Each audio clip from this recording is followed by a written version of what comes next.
Hi previous year question base பண்ண ஒரு sum. So இதில் என்ன அப்படின்னா, in a certain time a sum of rupees 1,25,000 amounted to 1,48,877 at a rate of 6% per annum compounded annually. So அப்போ compound இன்ட்ரெஸ்ட்னா அமௌண்ட்டுக்கு தான் formula. Amount equals principal into 1+r/100 தான் ஹோல் பவர் n. முடிஞ்சா right. So அடுத்து என்ன கொடுத்துருக்காங்க, நமக்கு பிரின்சிபல் வந்து கொடுத்துட்டாங்க. எவ்வளோ? 1,25,000. அமௌண்ட் எவ்வளோ கொடுத்துருக்காங்க? 1,48,877. வேறு என்ன கொடுத்துருக்காங்க? Rate of interest 6% per annum compounded annually தான், வருஷத்துக்கு ஒரு தடவை தான். சரி, நான் என்ன கண்டுபிடிக்கணும்? நம்பர் ஆஃப் இயர்ஸ் என்னன்னு கண்டுபிடிக்கணும். நான் கொடுத்துருக்க எல்லாத்தையும் ஃபார்முலாவில் போடுறேன். ஸோ அமௌண்ட் என்ன? 1,48,877 ஈக்குவல்ஸ் பிரின்சிபல் எவ்வளோ? 1,25,000 இன்ட்டு 1+r எவ்வளோ? 6 divide by 100 the whole power n. ஓகேவா? ஓகே.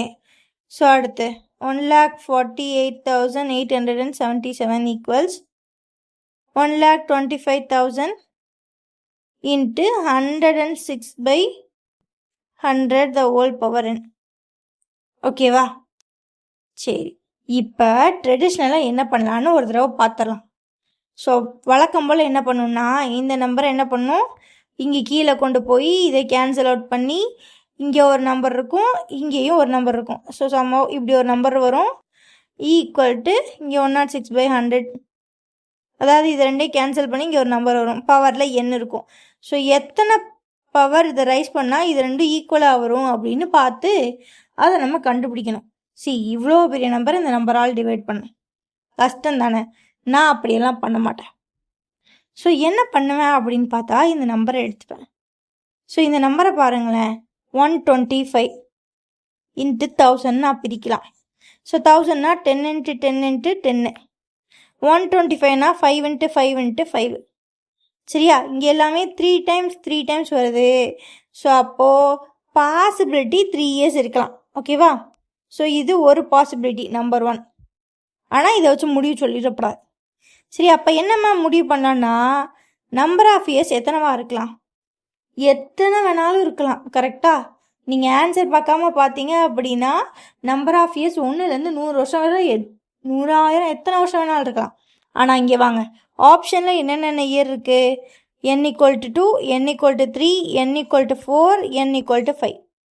சரியா? ஸோ ஃபஸ்ட்டு சொன்னது படி 3 வருஷம் வரலாம், அது ஒரு ப்ராபபிலிட்டி. ஸோ நான் என்ன பண்ணுவேன் அப்படின்னா, எனக்கு டிவிஷன் மல்டிப்ளிகேஷன்லாம் பண்ணுறது தானே கஷ்டம். நான் ஜஸ்ட்டு செக் பண்ணுறேன். ஃபஸ்ட்டு n = 2வா, நான் n = 2 போட்டு பார்க்குறேன். 1,48,877 77 equal to 1,25,000 into 106/100 the whole power 2 போடுவேன். ஸோ நான் ஹோல் பவர் 2னா 2 தடவை எழுதணும். So into 106/106. So 0 0 cancel, 0 0 cancel. 5ஆல் போட்டால் 2, 5ஆல் போட்டால் 2 2 சார் 10 5. ஓகேவா? ஸோ அகெயின் கேன்சல் பண்ணால் 53 இன்ட்டு 106 இன்ட்டு 25. இதுலேயும் நான் ஃபுல்லாலாம் பண்ணி பார்க்க மாட்டேன். இதுலேயும் நான் என்ன பண்ணுவேன்னா, இந்த லாஸ்ட் டிஜிட் மட்டும் மல்டிப்ளை பண்ணி பார்ப்பேன். 5 3s are 15, 15ஓட last digit 5, 6 5s are 30. So அப்போ இது எல்லாத்தோட மல்டிபிளோட லாஸ்ட் டிஜிட்டு 0வாக இருக்க போகுது. இங்கே 0 இருக்கா? இல்லை. அப்போ n = 2 வராது.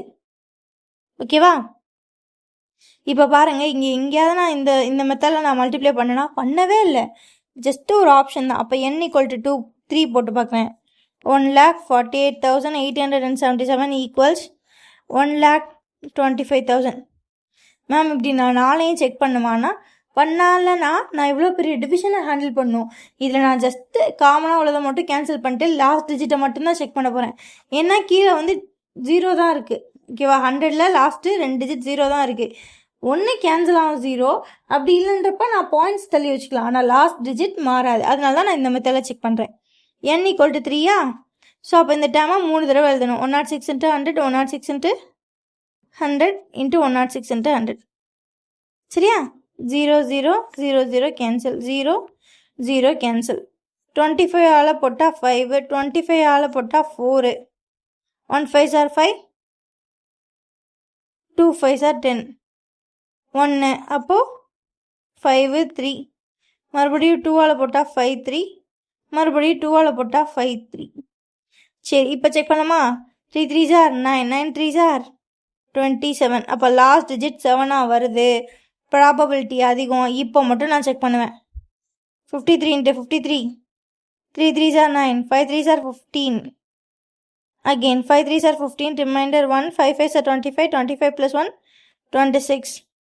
ஸோ அப்போ 9 0 8 2 2 8 0 9 53, 27, remainder 2 0 2, 8 3s are 24, 2 3 2s are 6, 6 plus 2 8.